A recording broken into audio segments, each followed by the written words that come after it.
Bienvenidos a este nuevo episodio del Veterin Cast Porcinos.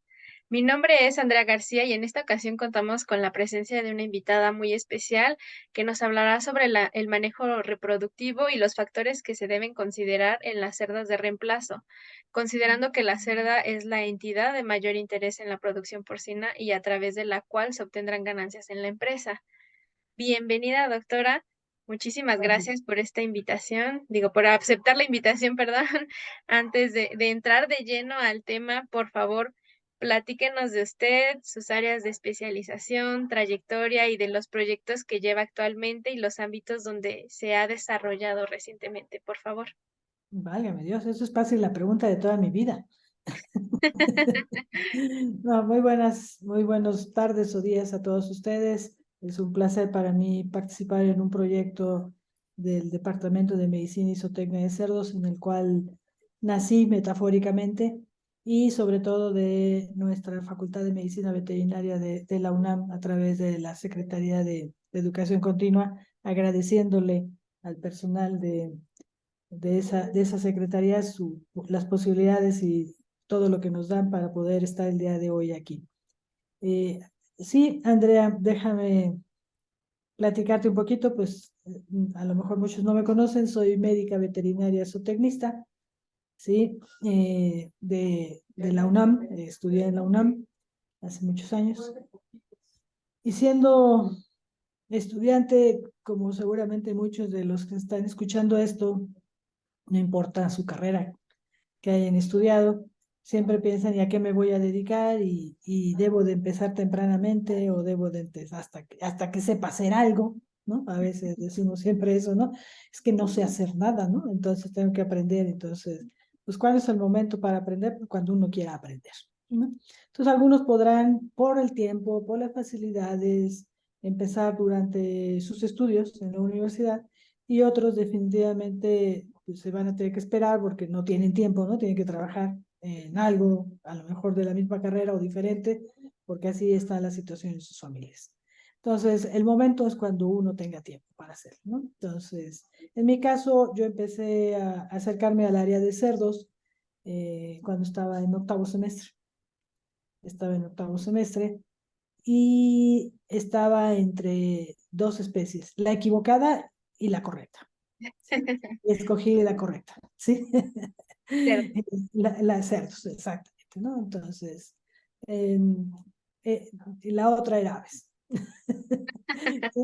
En realidad, mi quehacer iba a ser para animales de sistemas intensivos, era lo que me gustaba, grandes poblaciones. Eso de tratar con animales solitos no se me da. Y las vacas, no me gusta cómo huelen. Me van a decir, ay, ¿cómo no te va a gustar cómo huelen las vacas y huelen peor los cerdos? No, los cerdos no huelen mal. Esa es la realidad. Es más, no huelen a nada. Así estoy ya, para que tengan una idea, ¿no? Entonces, me dediqué tomé la decisión de dedicarme a cerdos y empezar en el departamento en aquel entonces de producción porcina. Sí, de producción porcina, así se llamaba. Que empiezo como ayudante, como todos nosotros. De ahí empiezo después, inmediatamente, casi de profesora de asignatura, y tuve el placer de compartir con grandes de los que fueron mis maestros y que ellos me capacitaron para ello, ¿no? Sé que ya tuvieron un podcast con el doctor Doporto, Sí. ¿no? Que definitivamente dio gran parte de mi inicio en esta carrera, así como otros, Oscar Montes, Carlos Rodríguez, Rafael Chorné. Cuando tuve una entrevista con ellos para ingresar al departamento, siendo jefe Gilberto Lobo, que yo me quedo con su grupo de licenciatura, fue muy interesante porque en la época que yo estudié casi no había mujeres.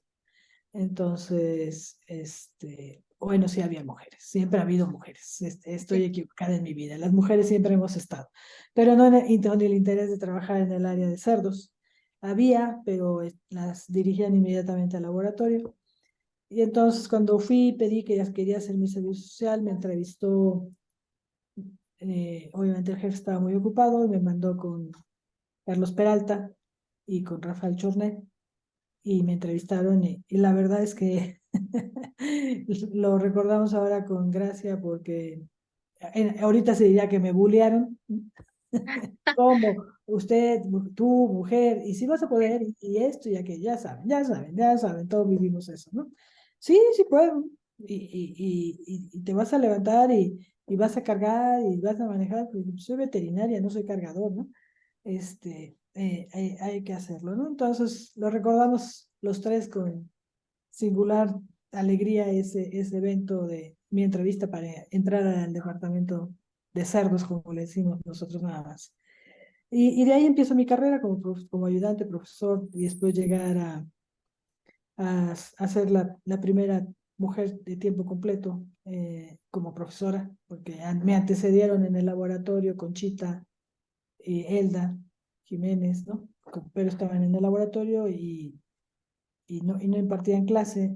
Conchita eventualmente, pero no con plaza, y yo sí, ¿no? Entonces, fue un orgullo para mí ser seleccionada para esa labor años después, ¿no? Para una plaza de tiempo completo y seguir mi carrera dentro de la UNAM en el área de reproducción, que es la que siempre me ha gustado. Y entonces, específicamente me agrada más el área de estudio de las hembras, no del macho.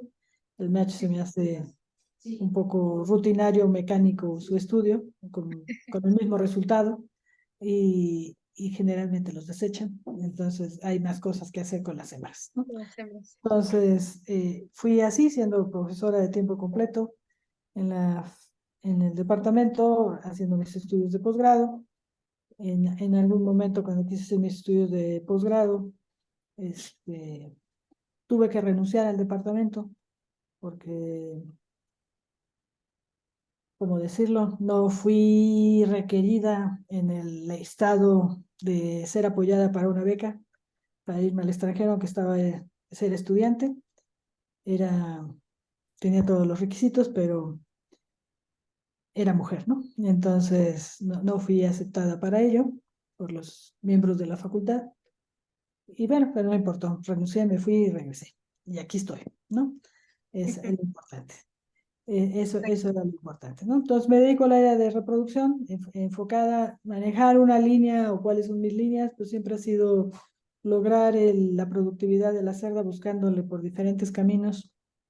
A mí me tocó la época de la cerda de 8 a 10 lechones y una vida o una longevidad de 8 o 10 partos, pero la genética y la buena alimentación de las cerdas fue llevando a muchos estudios de muchísima gente en el mundo para llevarnos precisamente al ámbito de dejar a la cerda como una cerda ya está hiperprolífica actualmente, con la alimentación muy dirigida, magra y con una excelente productividad, pero por desgracia una vida muy corta en el mercado, ¿no? Esa es la realidad, lo cual ahora nos lleva a esta situación de cómo equilibrar, cómo tener una balanza, de tener una vida, una productividad de una cerda, sin medir o determinar la economía propia de la granja y obviamente del porcicultor, que es el que va a decidir que se quede la explotación o no, ¿no? Lo cual hay en 30 años, pues ha modificado mucho las circunstancias, sumado eso a las enfermedades que a mí nada más me llaman la atención, las reproductivas, en este medio, ¿no? Entonces, como cuáles son mis líneas, pues han sido 30 años mis líneas, ¿no? He estado estudiando la hembra por sus diferentes momentos y los sistemas de producción. Yo tuve la fortuna, pensando en esto de las líneas de investigación, de cuando era profesora de asignatura y estaba haciendo mis posgrados, de ser apoyada por lo que ahora conocemos como una superempresa, pero aunque nada más tenía una granja de inicio en su momento, Proan, ¿no? Proan me apoyó para hacer mis estudios de maestría y doctorado, trabajando, dejándome entrar a su granja y de ahí hacer estos proyectos de lo que ahora es, para todos es tremendamente conocido, ¿no? Las granjas en sitios, pero a mí me Ujú. tocó ver la primera granja de sitios uno 2 y 3. Así nada más era un uno 2 2 y 3 3 en dos sistemas que ellos manejaron en línea diferentes y ahora, bueno, tienen cualquier cantidad de líneas de trabajo que tienen ellos allá. Y manejar un tema en esa época, en los 90, de manejarlo de destetes parciales y temporales, que era la novedad en ese momento, y que dio muchos frutos, ¿no? Ahí se aprendió pensando en un manejo reproductivo como era un destete parcial o temporal, porque manejamos los dos, el cómo controlar las enfermedades respiratorias, ¿no? Recuerdo con Alfredo Becerra, ¿no? Haber vivido el disminuir los días de lactancia día en día, 2000 hembras, para poder encontrar el control de ciertas enfermedades respiratorias que ellos tenían en ese momento y poder pasar los animales a sitio 2 sin contaminar el sitio y lograr seguir produciendo, incrementando el hato en la granja. Y fue un proceso de mucha enseñanza para mí de ver cómo eran esos sitios. Lo viví en carne propia, noches sin dormir, pero que dejó un gran aprendizaje que se puede reproducir ya cuando me integro al departamento de tiempo completo, pues en poder manejar este tipo de sistemas y ahora es, como lo digo, pues todo el mundo tiene estos sistemas, ¿no? Pero en ese tiempo y actualmente, pues el manejo de productos hormonales, el detectar enfermedades respiratorias que afectan a la hembra o a los lechones en su etapa de nacimiento, y que provocan el no mantener el flujo continuo en una granja de las hembras o deslotificar la granja, pues ha sido mi quehacer en mi vida, tratando de formar personas y llevarlos a este ámbito de la reproducción en la hembra principalmente. En el área de cerdos he tenido experiencia en temas de congelación de semen, este, eh, productos muy exitosos, estudiantes muy buenos los que han logrado sus doctorados conmigo en ese tema, digo también en el de la hembra, pero que seguimos todavía en pañales, yo diría, todavía ya hemos encontrado un poquito, ¿no? Ya sabemos que sí le afecta que se congele, pero sobre todo que se descongele, pero no todavía cómo protegerlo y lograr parámetros importantes, ¿no? Pero es ciencia que se tiene que hacer, conocimientos que se tienen que relacionar y sobre todo compartirlos con todos, ¿no? Entonces, ha sido una trayectoria bonita en la facultad, en el ámbito de la porcicultura, que, que estoy muy satisfecha y con gusto ahora trabajando como presidenta del Instituto Mexicano de la Porcicultura. Ujú. Vaya, doctora, de verdad creo que su trayectoria es amplia, es con conocimientos y con una experiencia grandísima y que justamente menciona pues que le tocó vivir todo este tipo de transiciones en la hembra reproductora en la producción y me gustaría por eso empezar con esta pregunta para usted. Eh, ¿Cuáles son ahorita los principales retos a los que se enfrenta una cerda reproductora en la porcicultura actual? Mira, yo creo que depende de la cerda en donde esté, ¿no? O sea, yo decir como genéricamente la cerda, eh, si lo manejo a nivel mundial, que creo que es como debería empezar, un parámetro que se maneja de la cerda es la longevidad, ¿no? Lo que esperaríamos nosotros que produzca durante un cierto tiempo de su vida, ¿no? Entonces, si yo me remonto a los años 80 y 90, pues la cerda vivía 8 o 10 partos bien, ¿no? Con una productividad bien, ¿no? 10, 12 lechones, a lo mejor un poquito menos de repente, manejando primero el séptimo parto como el mejor, después ya el tres o cuarto parto como el mejor, y entonces, pero su productividad era la que se requería en su momento, ahora sería pésima, ¿no? Esa es la realidad. Pero bueno, esa era la genética y la alimentación que se tenía para ella mundialmente. Me voy a un indicador que creo que es el que puedo hablar de la cerda actual, que le está afectando. Sería recomendado hacia la longevidad, pues el porcentaje de desechos o de reemplazos que tendríamos en una granja, ¿no? Entonces, por desgracia, se pasó, los sistemas se volvieron más exigentes, la cerda más magra, y entonces de tener un parámetro óptimo, ideal, de un 30-40% de reemplazos, pues desde principios de este siglo se está manejando un parámetro arriba del 50%. ¿Eso qué quiere decir? Que una cerda va a ser desechada eh, en un año, 2 años de su vida productiva, o sea, con trabajo llega al cuarto parto, cuando antes estábamos a lo doble, pero su productividad en esos 3, 4 partos se espera, no sé, un 30-40% más productiva que una cerda de antes, ¿no? Entonces, ¿a qué se enfrenta la cerda? A que es muy magra, es un animal genéticamente más grande, lo cual la lleva a varias vertientes de estudio, a mi manera de ver, ¿no?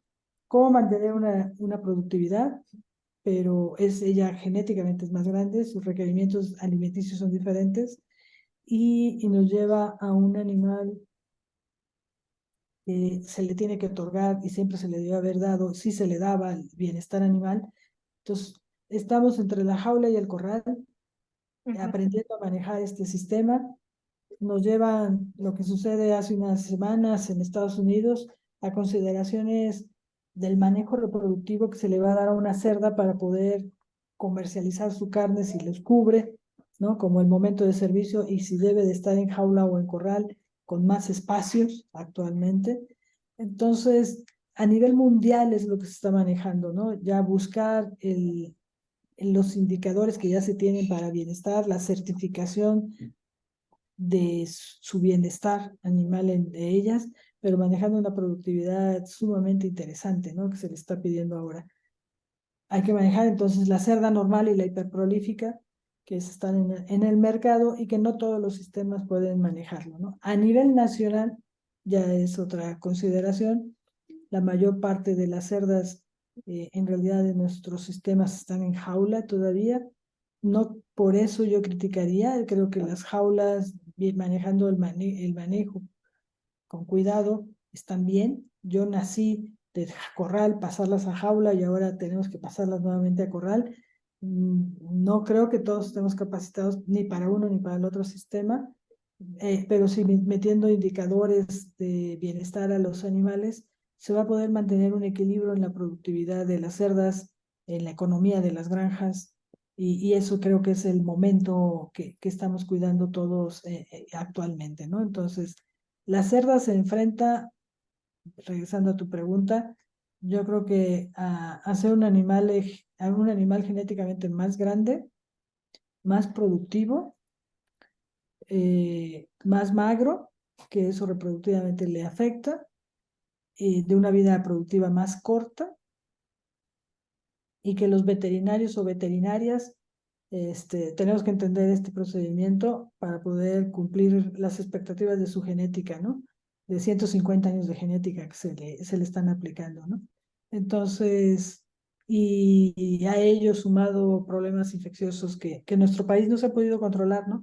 Yo diría, ¿por qué la misma genética se comporta diferente aquí en México? La misma, obviamente no la misma cerda, pero sí la misma genética aquí que en Brasil, ¿no? En Brasil han avanzado rapidísimo en estos sistemas productivos con un 40% más eficientes que nosotros y creo que algo tenemos que hacer, algo tenemos que aprender. mm, bueno, entonces sí son panoramas, complejos, es un panorama mundial con ciertas exigencias y que vienen a influir también aquí al país y que, pues, a final de cuentas igual nos afectan, pero entonces, ¿cuáles serían estas consecuencias de no lograr estas exigencias? O al menos aquí a nivel nacional, ¿cuáles serían esas consecuencias de no lograrlo? Pues mira, lo que estamos viviendo ahorita en el país, ¿no? Hay varios vertientes que están complicando. La porcicultura mundial y la de México se manejan por ciclos, tienen sus épocas doradas, sus épocas de productividad. Hay una publicación que refiere, que yo resumo en algunas que yo tengo, de la época de oro, la época de auge, la época de peligro y desde 1997 prácticamente cuando hubo varios brotes de enfermedades virales en Ujú. México se maneja como la época más crítica, ¿no? Y algunos pensamos que hace unos 10 años pasó esa época y volvió a florecer, pero ahorita, por ejemplo, son aspectos diferentes, ¿no? O sea, ahorita el costo de producción de los cerdos puede estar más alto en muchas granjas, no en todas, pero en muchas granjas que lo que se está vendiendo, ¿no? El precio del dólar, ¿no? Está afectando muchísimo, las granjas dejaron de importar, lo cual hace que la carne se quede en nuestro país y se distribuya en zonas donde esa carne del norte del país no llegaba y ahorita pues tienen que comercializarla, ¿no? Y uno diría, bueno, debería de bajar el precio hacia el consumidor y no el precio al productor, pero no se han logrado tener esos canales de distribución en nuestro país desde siglos atrás.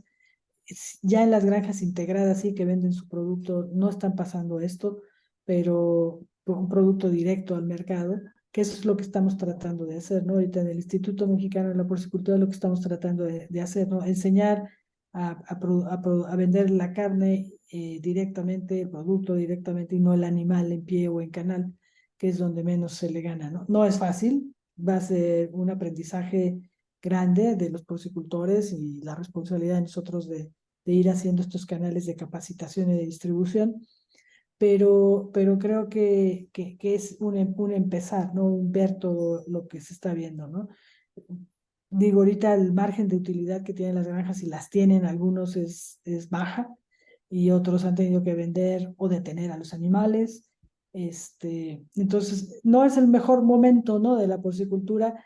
Hace un mes decíamos, espérense 2 meses, ¿no? Y en 2 meses se va a recuperar esto, y ahí va, ¿no? Ya tenemos, ahorita no recuerdo, como 2 o 3 semanas de que el precio, ¿no?, del cerdo no baja, se estabilizó, digamos, no, sería muy aventurado de mi parte decir que subió, pero cuando menos se estandarizó, y entonces a partir de ahorita sí, ¿no? Entonces, las grandes empresas, las porcinas, pues obviamente compran en volumen y venden en volumen, y es otra cosa.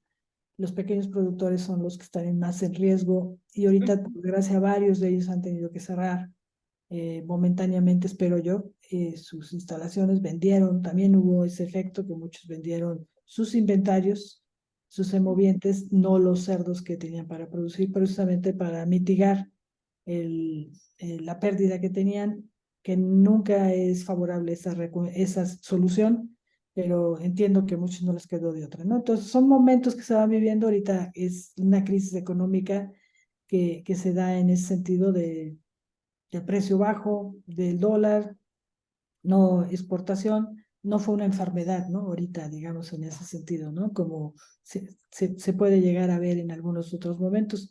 Creo que eso es ahorita es un punto. Entonces por eso es la problemática que tendría la cerda, ¿no? Que produce y produce, y se tiene sumado a cuestiones que se están manejando, por ejemplo, el Congreso de Opormex que acaba de ser hace un par de semanas, donde ya se empieza a decir los dos temas tabús que no se quieren tocar en la porcicultura, ¿no? El año pasado fue el de bienestar animal, y ahora fue el de sostenibilidad porcina, ¿no?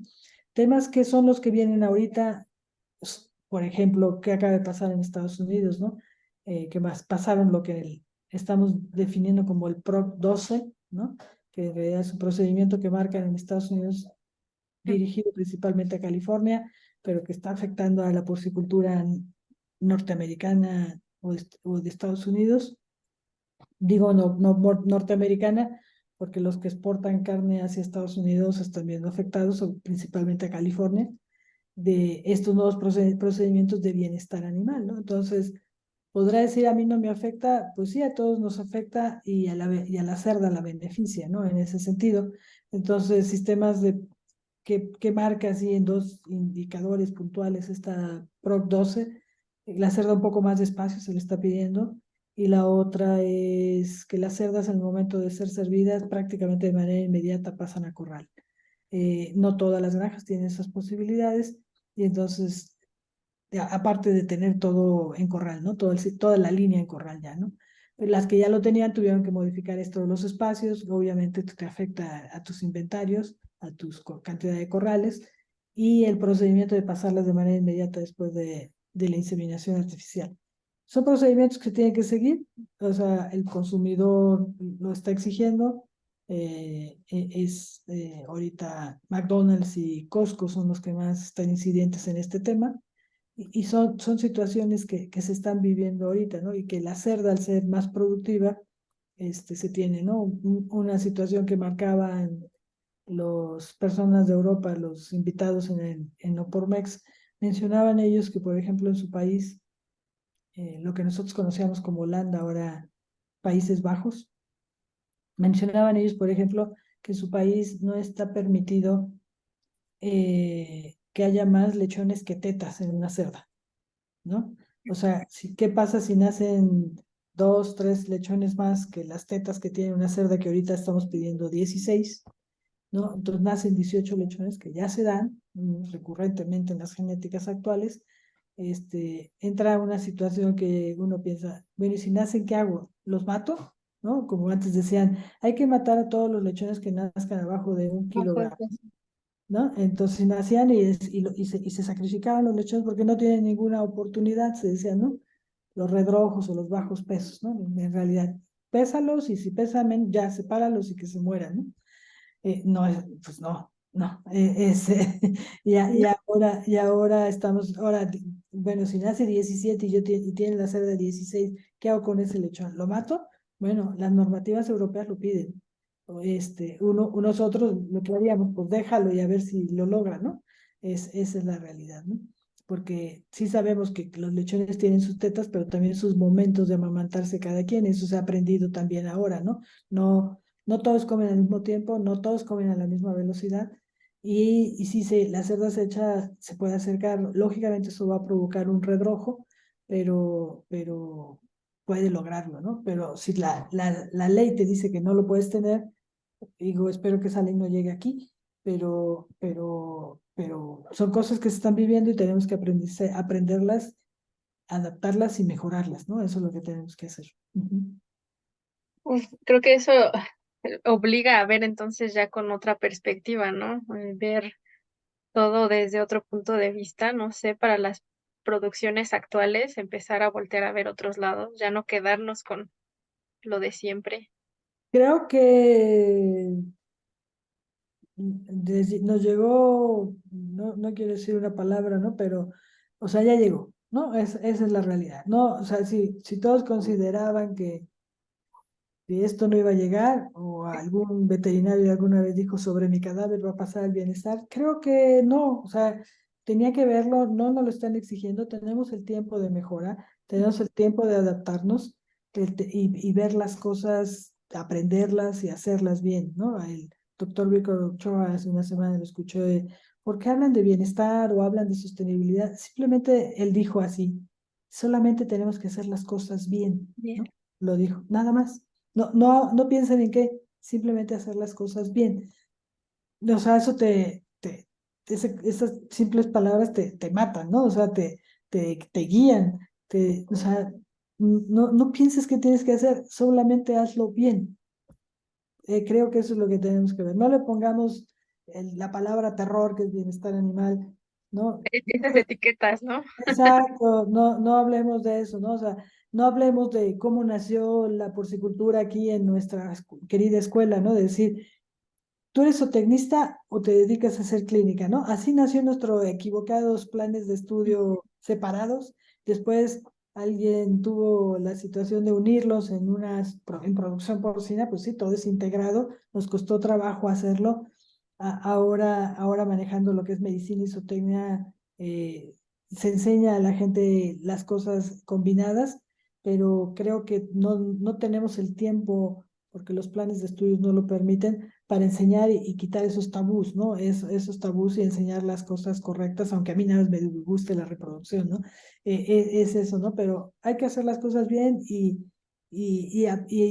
tener la ventaja de que pasan en otros países, que las normas o obligaciones en nuestros países son muy lentas, ¿no? Pero un día van a llegar y como pasó ahorita la ley del agua, ¿no? De las aguas residuales, ¿no?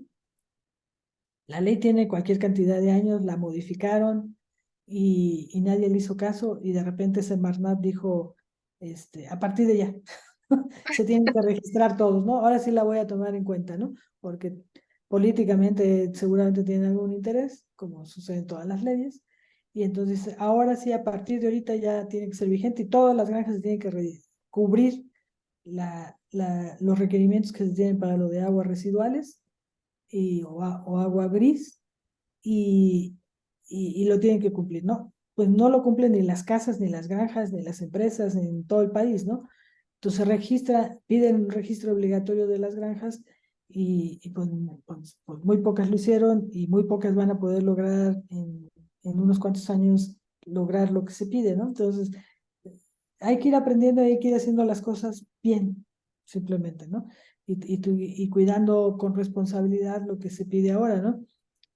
Lo que yo hago adentro de mi casa, de mi empresa, de mi granja, no debe de afectar a mis vecinos, no debe de afectar a mi calle, no debe afectar a mi ciudad y no debe afectar a mi planeta, ¿no?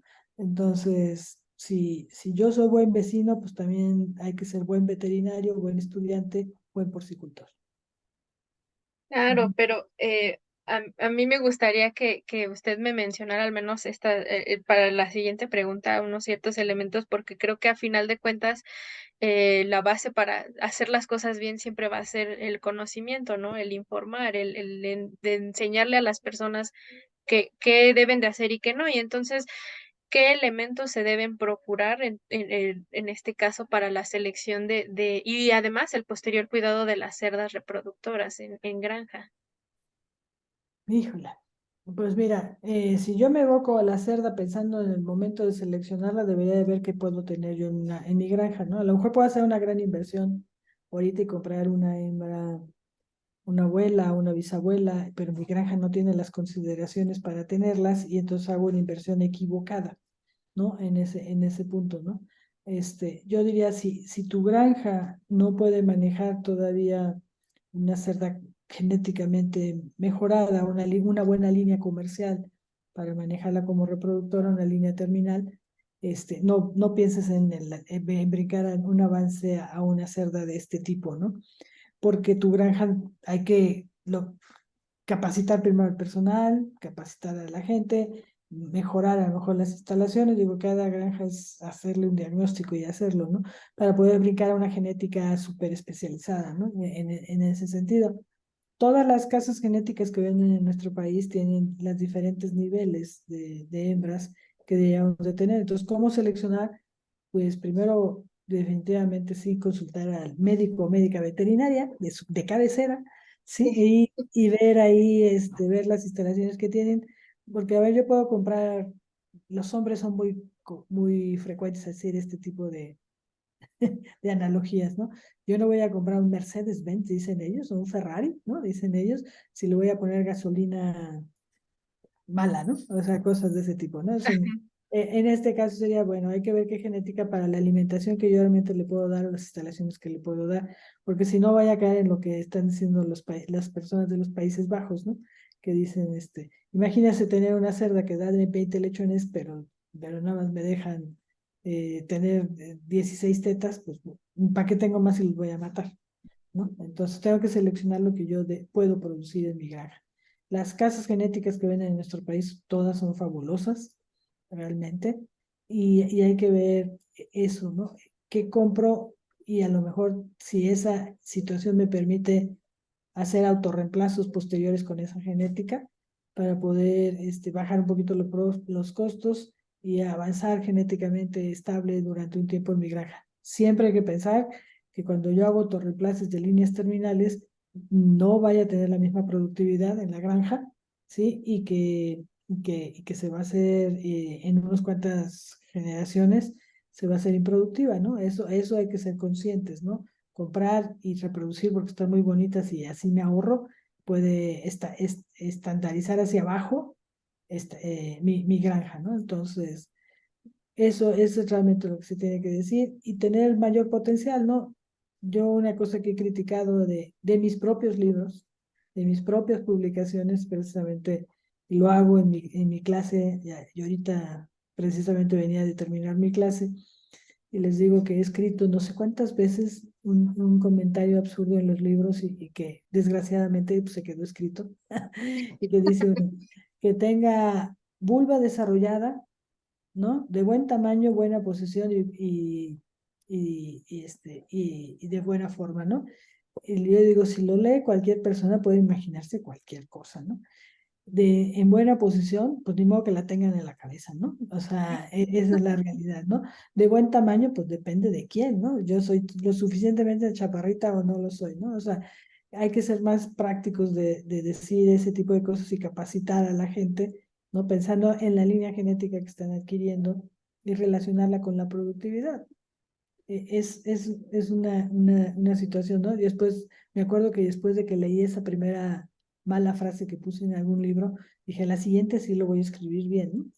Y entonces puse, ya, debe de ser por lo menos de 2,5 centímetros en forma piramidal y en buena posición. Entonces, me acuerdo, tengo una fotografía que puse y dije, buena posición y pongo una cerda con doble jamón y una cerda normal. ¿No? Y obviamente la cerda que tiene doble jamón, la posición del mismo músculo hace que entre en sentido inverso la entrada a la vulva y obviamente la inseminación es más complicada, pero también es más complicado pensar que puede provocarnos descargas vaginales, ¿no? En la cerda, el efecto genético de tener animales con más carne. Entonces, lo piensa uno y entonces tengo que poner todo claro, un animal de línea genética que tenga doble jamón o venga de estas líneas genéticas con estas razas, obviamente van a tener así, y bueno, únicamente hay que ver la separación entre los dos orificios. O sea, ¿me entiendes? O sea, de haber puesto una frase tan sencilla, tiene una hora con la genética que tiene uno para la selección que me dices de la hembra, tener que pensar en todo lo que puedes ver en el mercado y las consecuencias de ello y no decir algo que no te dice nada, ¿no? Entonces, eso nos ha ido haciendo, evolucionando cuando antes no nos preocupábamos porque las cerdas tenían el tamaño del jamón que cabía en el molde, perdón, el tamaño de la pierna que cabía en el molde para generar el jamón. Ahora las piernas son más grandes para el molde de jamón o los vendo a los animales más pequeños. O esos animales se van directamente a hacer carne fresca, ¿no? Como se dice. Eh, entonces cambia los tiempos y las modas para hablar de estas circunstancias y de las características que debe de tener nuestra cerda, ¿no? Ujú. O sea, sí, claro, que entonces más bien es entender que cada caso es particular, que las necesidades son muy diferentes, que cada objetivo de granja, a lo que quiera dedicarse, a lo que quiera hacer, cómo vaya a elegir, pues ya va a ser muy particular, ¿no? Cada Claro, decisión. claro, claro, pero la ventaja es que las granjas se vuelven, se estandarizan, ¿no? O sea, esa es la realidad.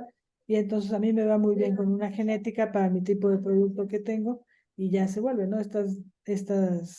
Cariñosamente les digo monstruos de producción que existen, que ya tienen miles de cerdas, pues obviamente ya entraron en un sistema que difícilmente van a cambiar con una genética que difícilmente van a cambiar, ¿no? Y entonces no hay ningún problema, ¿no? En ese sentido, mientras no tengan un problema infeccioso, les digo, difícilmente cambian las granjas ya de lo que ya tienen actualmente, ¿no? Las grandes. ¿A quién nos referimos? Pues a las granjas de mediano tamaño, las medianas, ¿no? Las que estamos hablando de unos cuantos miles de cerdas en las explotaciones y para las pequeñas, ¿no? De menos de 1,000, ¿no? Esa es la realidad, ¿no? Son mercados muy diferentes estos, los de pequeña escala, como dice mi querida Delfa, a las de mediano tamaño o las integradas, ¿no? O verticales, ¿no?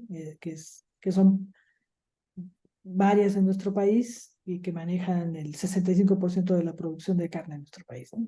Ujú. Pues Y, cada quien tiene su sistema y digo, difícilmente ya que logran un sistema de producción, difícilmente lo cambian, ¿no? Ujú. sí, sí, sí, y volvemos a lo mismo, no es una receta de cocina, nunca va a serlo así, y creo que es Claro. algo que siempre nos enseñan a nosotros, al menos en la carrera, ¿no? Ujú, Nada es una exacto. receta de cocina.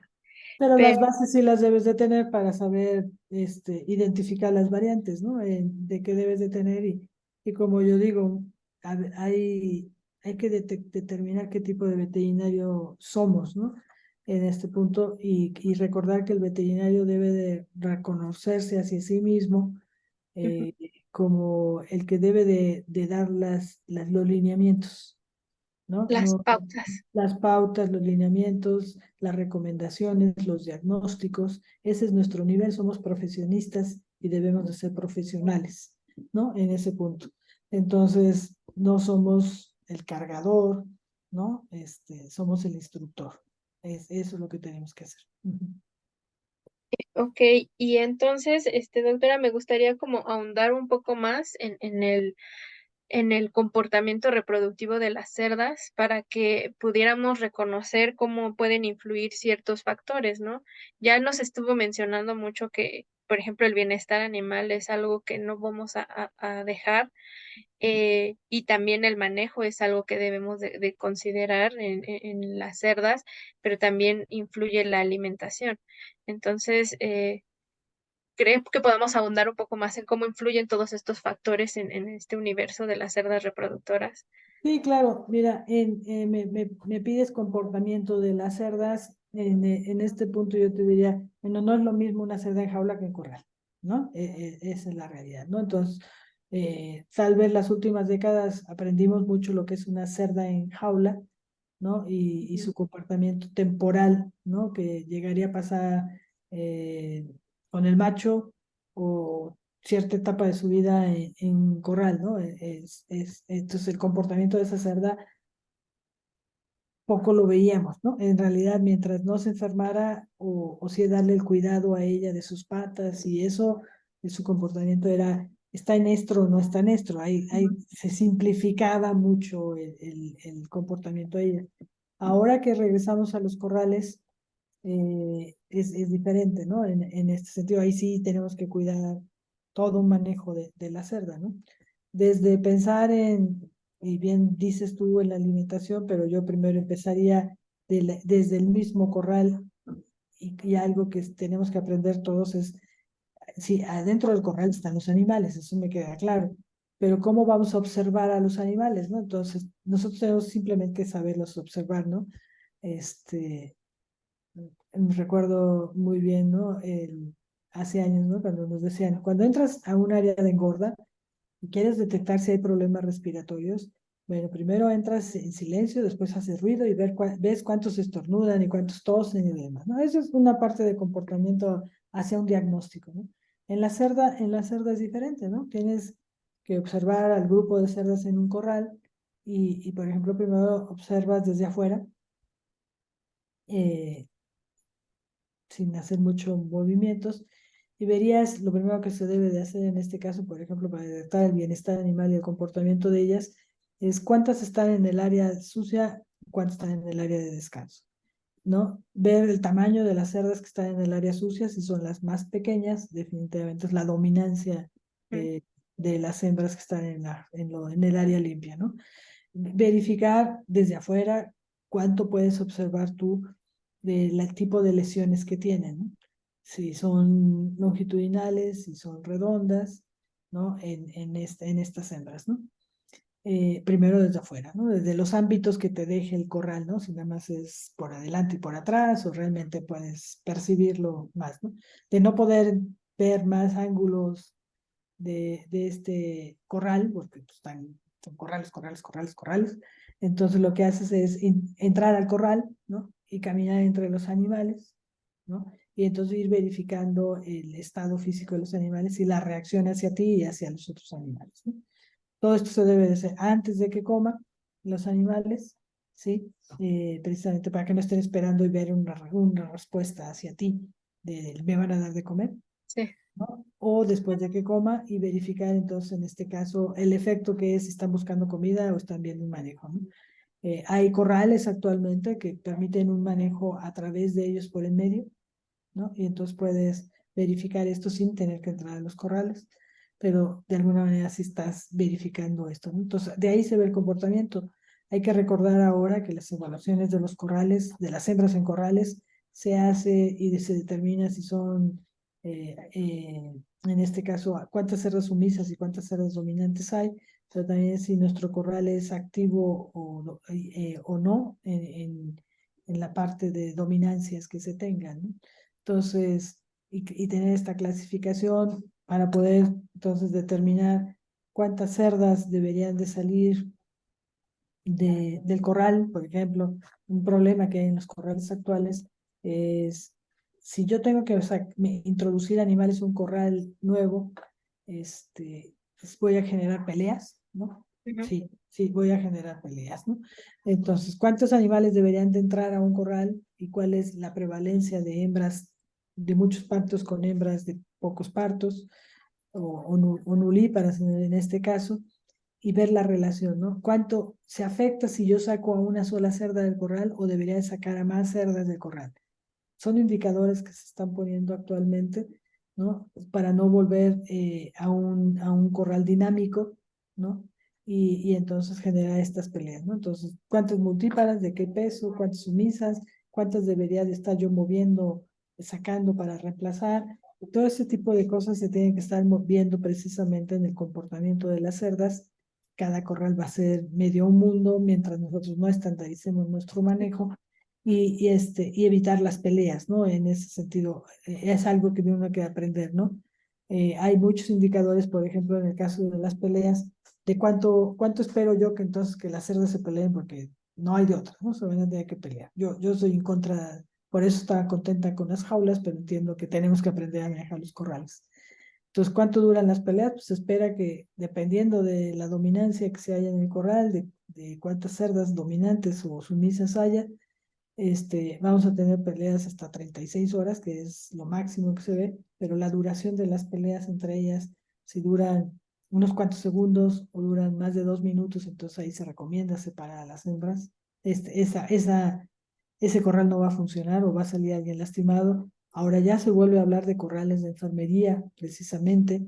Entonces, son manejos que estamos regresando, pero con una metodología, yo diría, ¿no? Con una metodología que nos está llevando a poder manejarlos con una responsabilidad de lo que está sucediendo dentro de ellos, supervisar que el trabajador, el encargado de área, supervise precisamente lo que está sucediendo dentro del corral y evitar este tipo de problemas, ¿no? Entonces, es una responsabilidad de todos y es a lo que se enfrenta la cerda ahora, ¿no? A estos sistemas. ¿Por qué ahora darle su servicio y pasarlas inmediatamente a corral y no esperarse?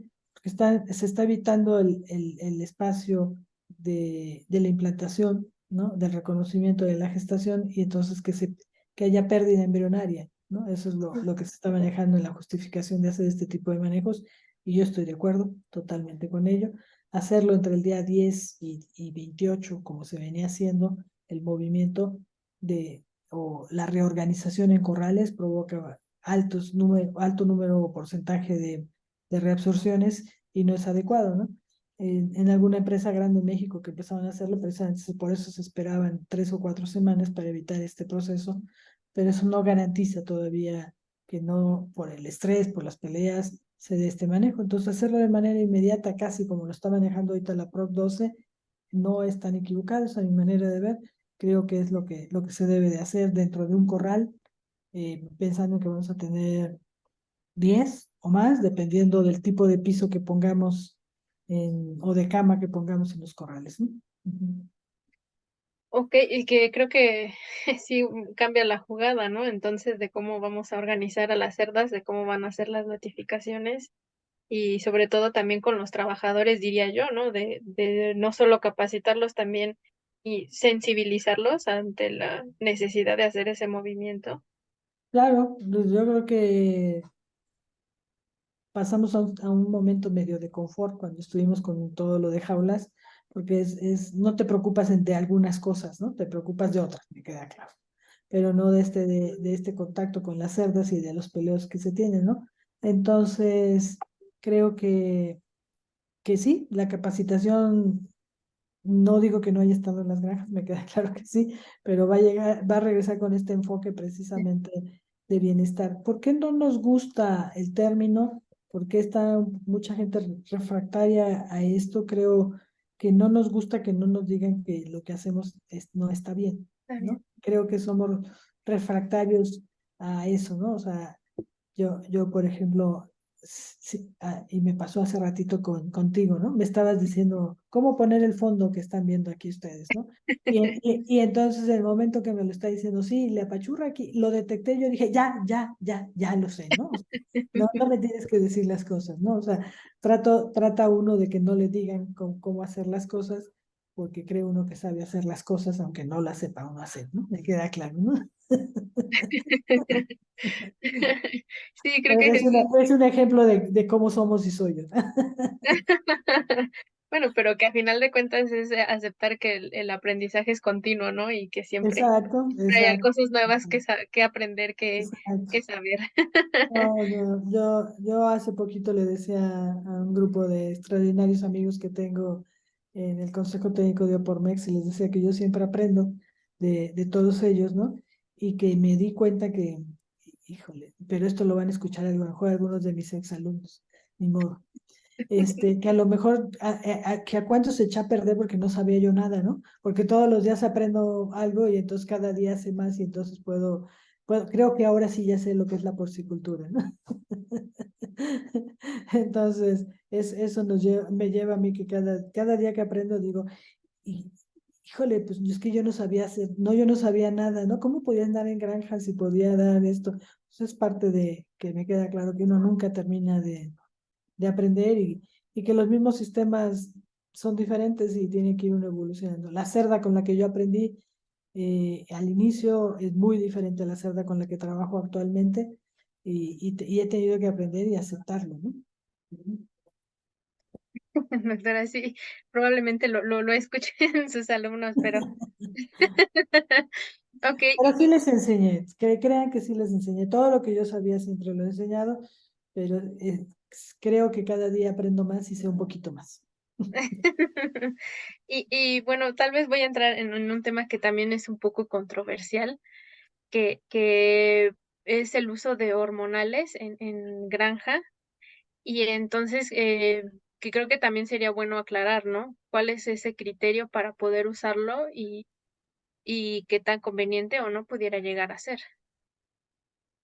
Bueno, mira, lo primero que hay que decir es, en la carne de ave y de cerdo no se utiliza, ¿no? Eso es lo primero que se debe decir. O sea, para producir carne de ave y cerdo No se necesita. no se utiliza, no se necesita. Los animales genéticamente, los genetistas se han hecho en los últimos 150 años un trabajo excepcional, igual que los nutriólogos, ¿no? Esa es la realidad. Los animales crecen solitos a una velocidad impresionante. Entonces, no se necesita, ¿no? O sea, no tenemos ni que hablar del tema porque no se necesita. En algunas especies, otras especies de no una conversión alimenticia adecuada o su velocidad de crecimiento es muy lento, pues se utilizan en algún cierto momento y ellos sabrán explicar esa situación. En los cerdos yo diría, para la producción de carne no se utilizan, no se han utilizado. Hay muchos elementos de factores de crecimiento en el alimento que ayudan, que apoyan el crecimiento de estos animales. Entonces, esa parte a mí no me preocupa. ¿Dónde sí se utilizan los hormonales en el caso de los cerdos? Es en algunos momentos de la etapa de reproductiva de la cerda, ¿no? En una es para sincronizar el estro, ¿no? Pues, ¿qué es esto? Que las cerdas todas entren en un mismo momento, en un mismo día, en una misma semana, depende del sistema, y entonces se llegan a utilizar. ¿Y dónde se utilizan? Del universo total de cerdas que hay en una granja, en la hembra primeriza, ¿no? En esa hembra joven que hay que ciclarla, que hay que homogenizarla, ¿no? Ejemplos podría poner yo, ¿no? O sea, mm, en otras especies se han utilizado. La cerda es alta y baja productora de ciertas hormonas y entonces funciona muy bien el manejo para hacer que ciclen, ¿no? En otras especies, pues hay otros productos, pero la cerda ese es el efecto, ¿no? Cuando la cerda es baja productora hormonal tiende a no ciclar adecuadamente y eso hay ejemplos hasta en nuestra propia especie, en los humanos, ¿no? Que se llegan a dar estos productos. Entonces, eso es lo que se trata de hacerlas ciclar y que todas vayan lotificadas para mantener una producción y un uso de instalaciones adecuados.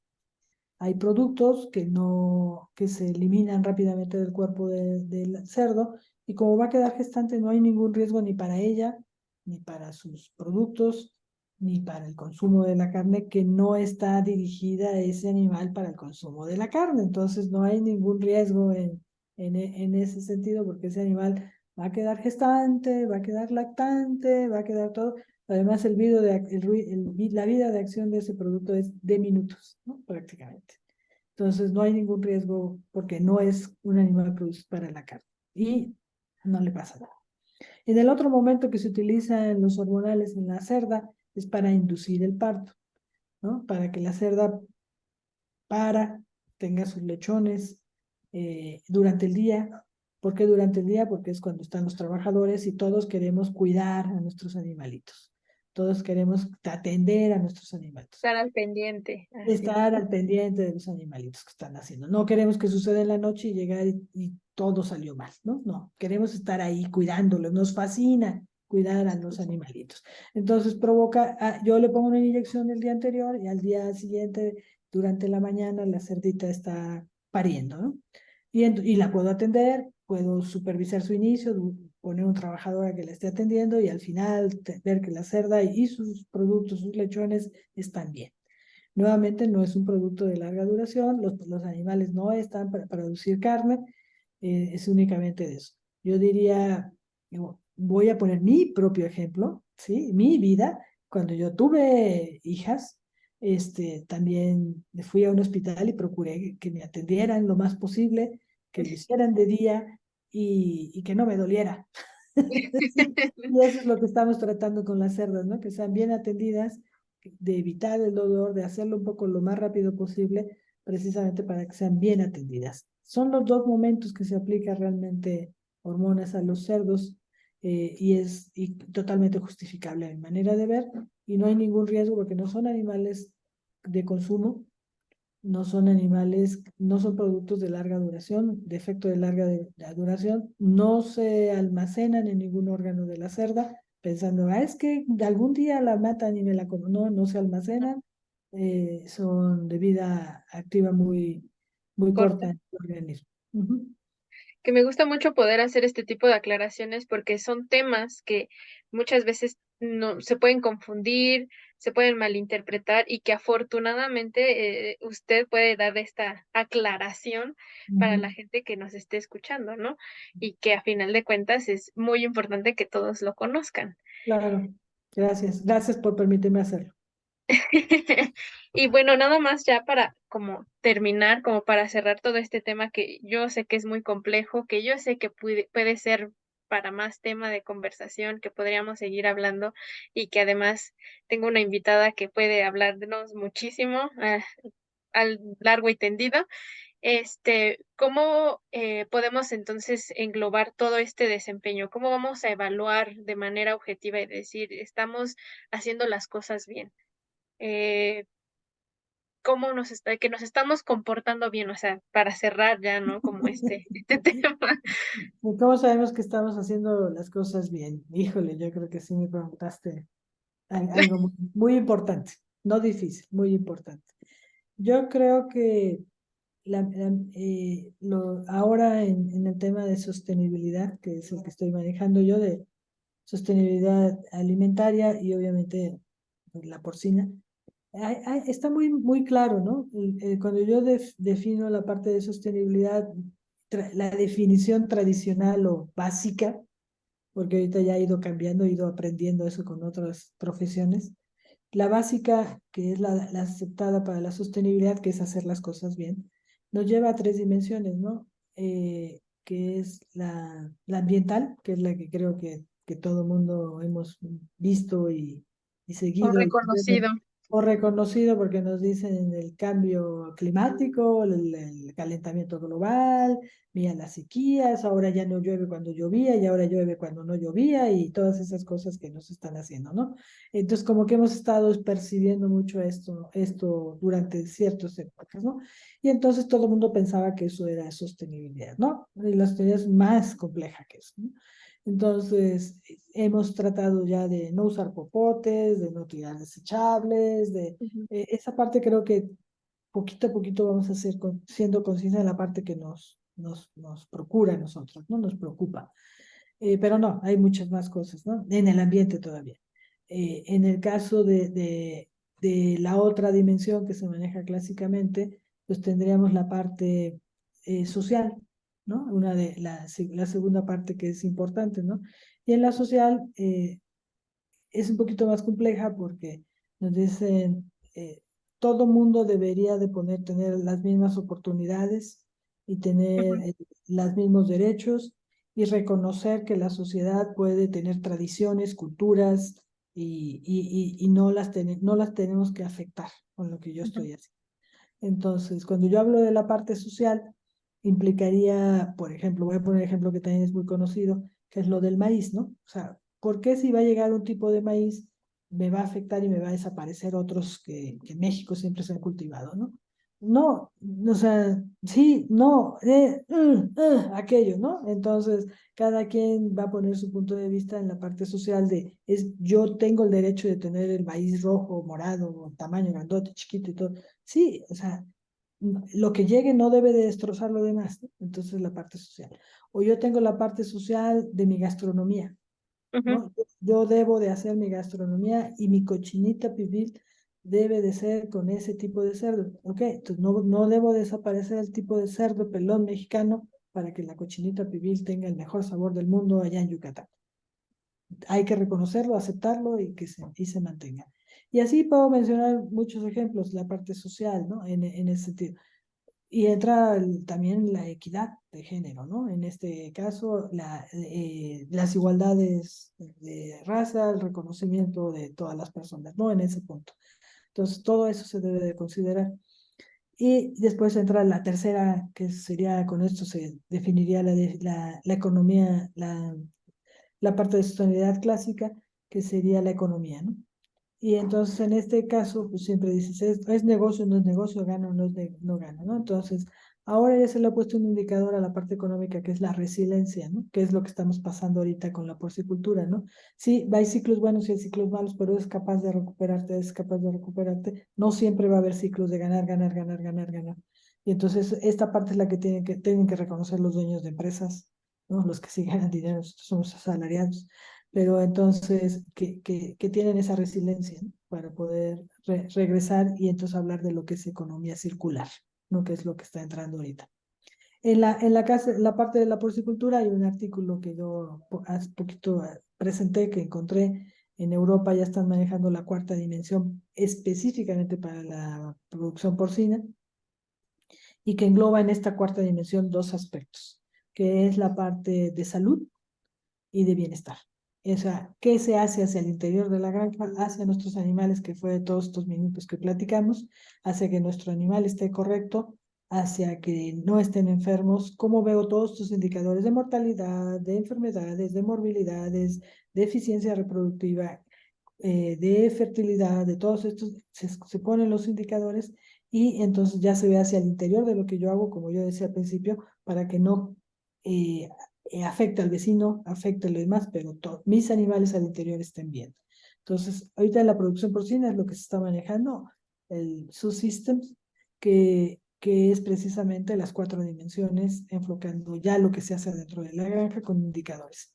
Entonces, creo que esta es la parte que nos va a llevar a esta definición de lo que va a ser sostenibilidad en la porcicultura y que nosotros nos tiene que capacitar a llevar esta parte.